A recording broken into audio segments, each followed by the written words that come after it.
My name is Slater. I was Cyrus Blurton before I got married. I lived in Quairding most of my life. My mother was a Kickett and my father was John Blurton. We was reared not on this side of Quairding, but on the other, on the Cabine Road side, where all the Blurton family lived on a block of land out there. It was my uncles, my father's brothers, and my nana and my pop. And then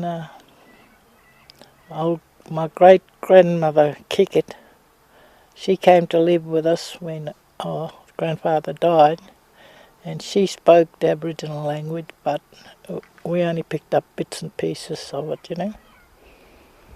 So I learned parts of it, but not much, like the Budja and all that. So it's about 18 miles out of Quairding. Of course, we wasn't allowed in town after 6 o'clock at that time, and mostly we lived in the bush all our lives. It's very sad to see how it is now, the way it used to be. There's a lot of birds that's not around that used to be. And the flowers, there's no flowers that we used to go and pick. There's not one left in this area. Like the big white orchid and all the different colours, the jetties, the buttercups and all that. Everything's gone, sort of died out.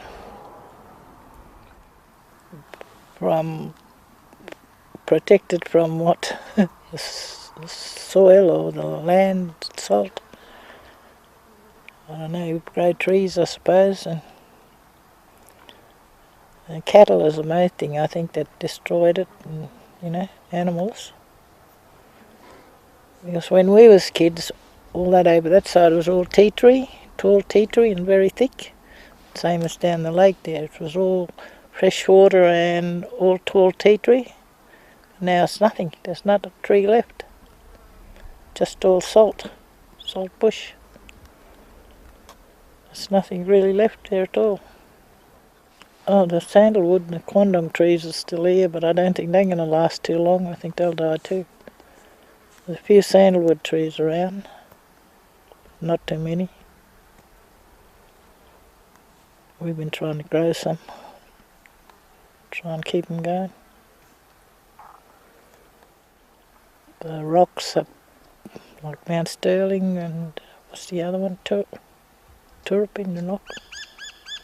Well, no, I can't think of that rock. And there's different places. There's some out on the other side, and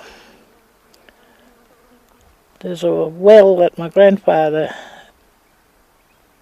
dug and my uncles, and they stoned it. It was a big stone well which had plenty of lovely water in it. It used to, what's that, old hours camps like what was out there. They used it. They had gardens. They carried the water on 2 yokes on their shoulders, but with buckets each side, and made the gardens. But my dad had a row with one of the farmers, the Hayes, and he threw rubbish in there. Threw salt bags of salt in there, and now it's just all gone. When I went out there last, it had a lot of dead sheep in it. Destroyed the water altogether. And I think that should be an Aboriginal site, sacred site there. So I hope they do something about it. I don't know, I think it's just the salt will take over this, I think. And it won't be too long if they don't do something about it now. Another 5 or 10 years and it might be all gone. It's very sad. Well, the salt will take over and there'll be no water, no nothing left for them. We've got quite a few animals here, like little animals and birds.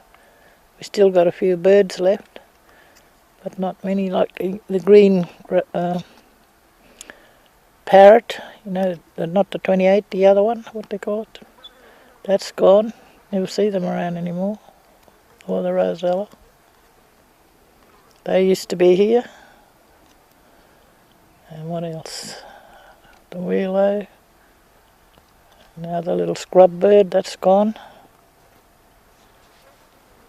So I don't know whether the fox eaten them or not. But I think it's the water. They live in the bush, or burrows, or old burrows, I think. There's still a few here because we see their tracks. It's like a little kangaroo thing. One of my grandsons saw one up at the well, and he came rushing back and said, and then I saw the smallest little kangaroo out, but it wasn't a kangaroo, it was one of those little animals.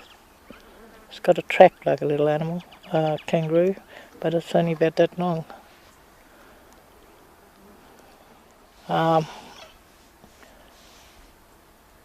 That's where the woggle came over the hill at York and left his tracks. I don't know whether you ever been there to see it. Yeah. And my old grandma used to take me down the river under the swing bridge looking for turtles and turtle eggs when we were small. Because we used to go a lot to York. Even when I was a teenager, I worked down there on the farms. And we'd gather turtle eggs, got turtles, ducks I used to go and get. What else? And every year my grandmother used to take us out in the bush out here and we'd collect berries, bardies, and she'd take us and show us all the bush food. If we ever got lost, what to eat, and what would keep us alive, what one was to use for when we was thirsty, all that. Yeah, berries was one, but the others are bush potato or corn as we used to call them. We used to dig them up. They was just big brown potatoes. They was very sweet and plenty of juice in them, like water. But they only come out in about September to November, I think.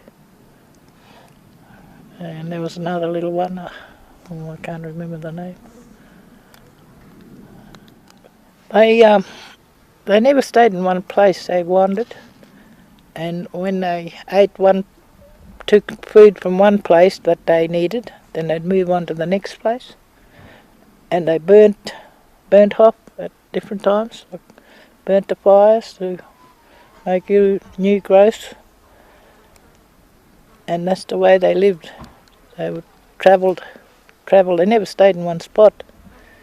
They'd just take so much food from that area and then they'd move on to the next, so that they didn't eat out and kill everything that was there, so that things kept going on.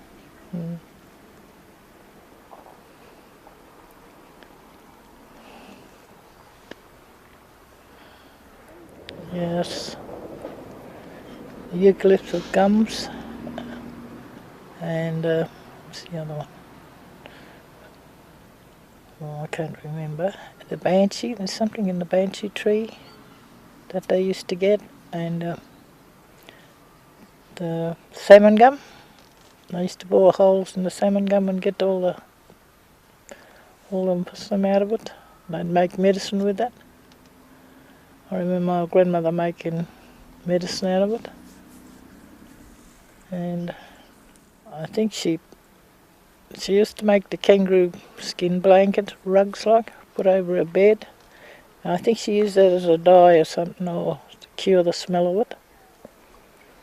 Because my dad used to shoot the kangaroos and give her the skin, or he'd peg out the skins for her till they dried, and then he'd give them to her and she'd, do all the work on them.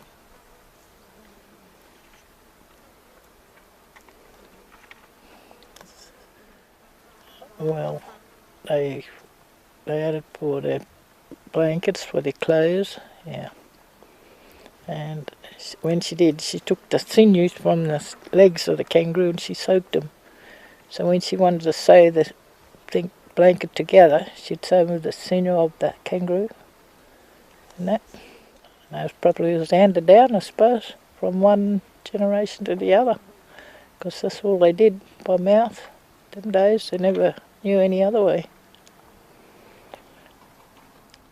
Well, I don't know. That's all I've been all my life was in Junga. No, I suppose you feel proud that you are, because when we were kids, we got called everything under the sun. And then when the war came, and the kids used to call us bungs and all the rest of it, we'd call them Nazis, and they didn't like that. So we got a bit back. You know, you're in Junga, and you're in Junga. Well, I never went down to where we used to play along the river, but the river looks, when we drove past, it looked like it's full of water and that, but I guess we used to get gilgies and, as I said, turtles from there, and the turtle eggs, but I don't know whether they're still in the river or not, because it's killing a lot of stuff. I think that's what's killing all the flowers that grow along the river too. Like the jetties, buttercups and all that, bluebells and all that. It's never see anymore. I think it's the pesticide and all that stuff they're putting in the water. Well, this hasn't been burnt off for quite a while, and I think it needs doing. I felt like sticking a match in it the other day when it was so calm. It would burn. And create what? New growth. Trees, feed for the animals, new trees probably, seeds that grew. The sap do, because of the seeds fall off and they won't germinate unless the fly goes through, I think. I just love getting up early in the morning and walking when the dew was on the grass and all the spider web was out and all the dew was on the spider web, and it just looked like a lot of stars twinkling with the sunrise. It was so pretty in the bush. Mum used to call me, she reckoned I was mad to go out early in the morning. I just love running through the bush at that hour of the morning. I just heard the birds and the wind in the trees.